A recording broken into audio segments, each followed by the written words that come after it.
Hi, this is my voice thread for emerging trends in e-learning for week 6. We're going to discuss some things that are beginning to be used more and more in online training.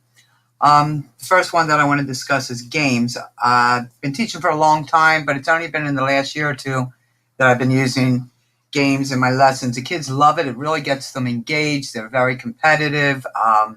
When they know we're going to play a game at the end of a lesson, they pay more attention because they want to win the game when they're done. I started out with a game that the kids actually turned me on to. Is called Sky Chase when we do keyboarding. Keyboarding, if any of you have ever taught it, is very boring for the kids. It's boring for me. They're just basically sitting there typing.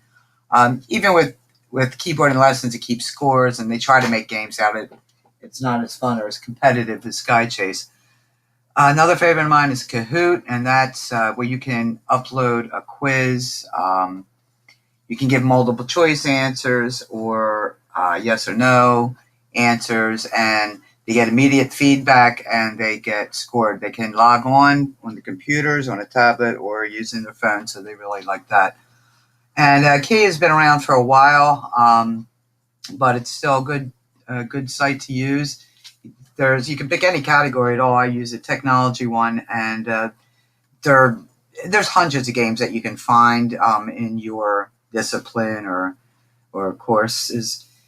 Use Matching, Hangman, and Battleship for a lot of the games. So that's another one that the kids really like.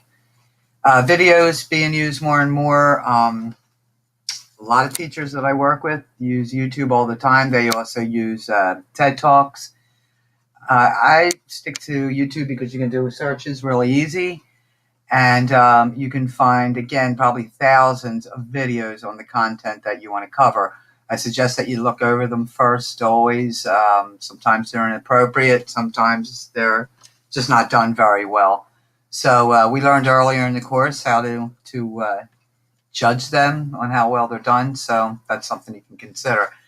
I've created videos of myself completing assignments where I actually do a screencast of what I'm doing on the screen, so they can see where I'm picking and where my cursor is. It makes it easier. I put it up on the smartboard so they can see it, and I also attach them to my website and to my Google Classroom so they can access anything there, and they can review it if they have some extra time in class or also at home. The YouTube, you can set up your own channel. You can save videos that you like to go back to and find them easily.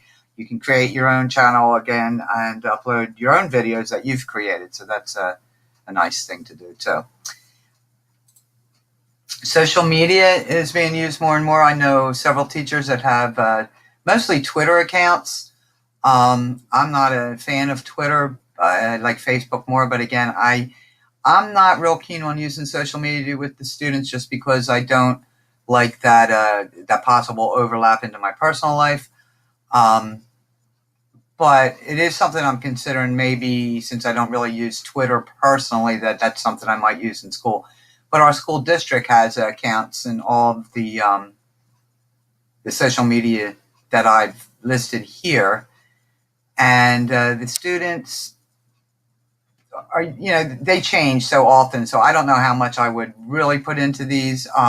But you could set up, for example, a Facebook page and require that they follow it. It's a great way for parents to follow what you're doing in class. Google Classroom I use. It's not really social media in the aspect that they're all doing it anyway, but it has the same features where you can post assignments and you can post videos. You can post whatever you want, and you can require that the kids either answer questions or respond to videos, or they could summarize something. What I like about Google Classroom also is that students can post their answers privately, so there's no pressure as far as their peers seeing what their answers are, whether they're wrong or right. We talk about etiquette on social media a lot, and bullying, so sometimes kids like to share things with me that they might not want other students to see. So Google Classroom is really good in that respect. I think social media, including Google Classroom, is a great gateway to online learning for both instructors and students because it's easy to learn. Most of us are already using it, and the best part is that it's free for everyone.